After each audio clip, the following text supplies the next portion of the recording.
Cerita pendek jadian gara-gara kentut.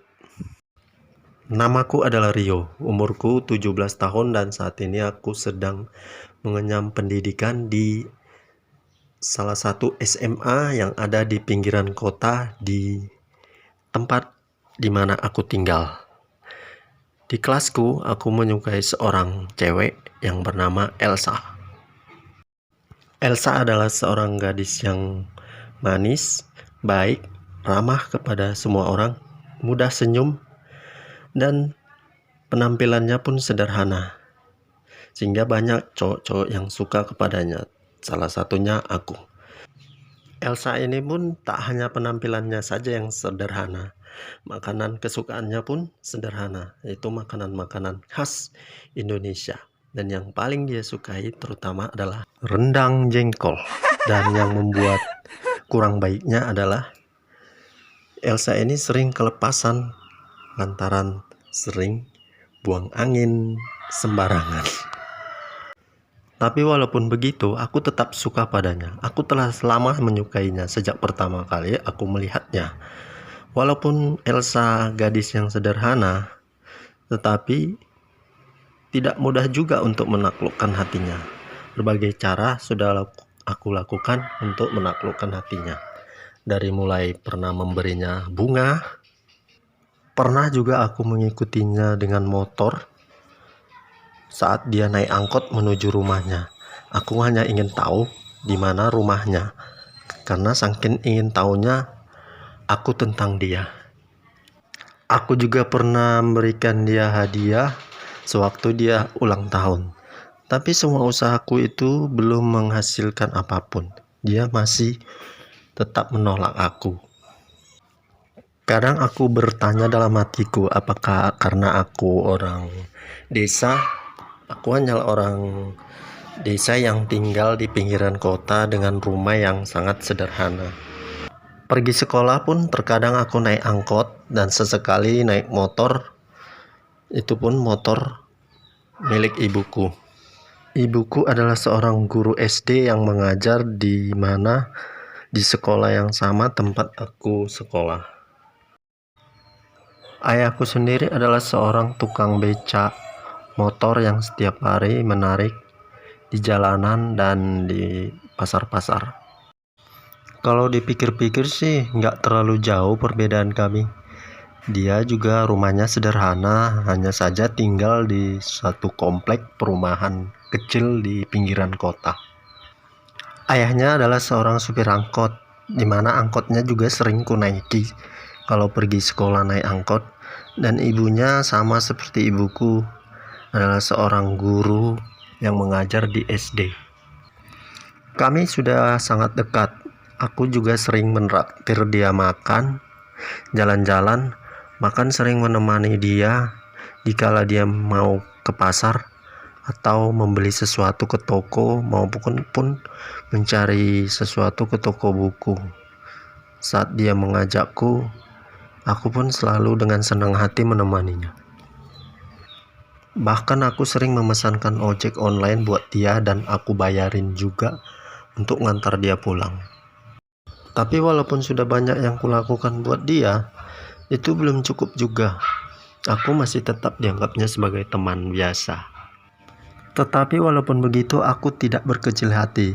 Sebab aku pernah dengar ternyata si Leo dan si Peter pun pernah menembak dia. Si Leo dan si Peter dengan motor yang keren aja ditolak oleh si Elsa. Leo dan Peter ini adalah kakak kelas yang kelasnya ada di depan kelas kami. Hingga satu hari ujian kenaikan kelas pun tiba. Bu guru pun membagikan kepada kami lembar soal untuk dikerjakan. Anak-anak, kerjakan dengan baik ya, jangan ada yang ribut, kata bu guru kepada kami semua. Siap bu, jawab kami semua beramai-ramai. Selesai kertas ujian dibagikan kepada kami semua, suasana kelas pun hening. Semuanya fokus dan konsentrasi untuk mengisi jawaban dari lembar ujian yang diberikan oleh guru. Aku duduk tepat berada di samping Elsa, sedangkan Seorang temannya bernama Mila tepat berada di belakangnya.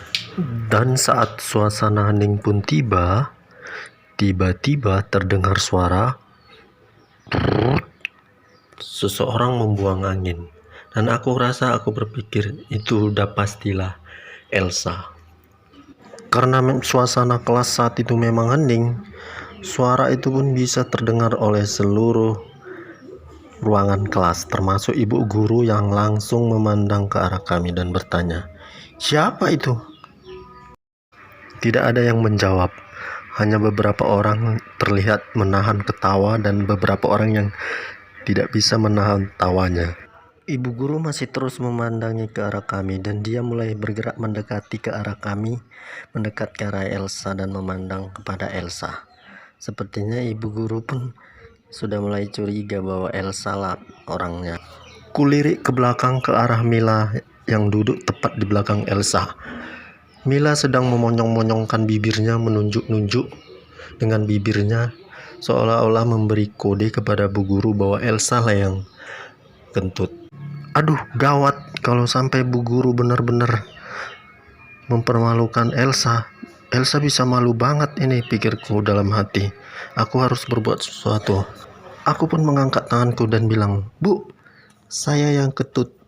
Soalnya tadi malam saya begadang untuk belajar karena saya tahu hari ini ujian," kataku pada bu guru. Mendengar pengakuanku itu, seluruh siswa dalam ruangan kelas itu pun menertawakanku, termasuk ibu guru yang tak bisa lagi menahan tawanya. Tapi dalam hatiku, nggak papalah, aku ditertawakan, yang penting bukan Elsa yang dipermalukan dalam hatiku. Selesai ujian, Elsa pun langsung menjumpai aku di luar kelas dan bertanya padaku, "Rio, kenapa kau melakukan itu? Padahal aku tahu bukan kamu yang kentut kan?" Tanyanya padaku. "Iya, memang bukan aku yang kentut, tapi tahu nggak, kalau aku tidak segera mengakui aku yang kentut, maka kau akan dipermalukan. Kau akan malu sekali Elsa, karena aku tahu kau yang kentut kan?" kataku kepada Elsa. Wajah Elsa pun memerah mendengar perkataanku itu dan dia pun tertunduk malu sambil tersenyum-senyum lalu mengangguk-angguk. Dan tahu nggak kamu, si Mila yang duduk di belakangmu sudah ngasih kode kepada guru bahwasanya kamu yang kentut. Dia monyong-monyongkan bibirnya ke arahmu.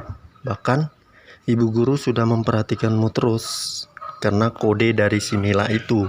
Itulah sebabnya aku cepat-cepat mengaku bahwasanya akulah yang kentut. Jangan sampai bu guru menuduhmu.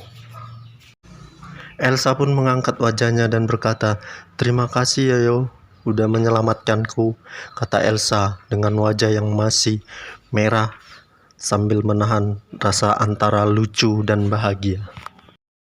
Dan sejak saat itu, akhirnya Elsa pun mau mengakui bahwa dia pun cinta padaku, dan akhirnya kami pun jadian.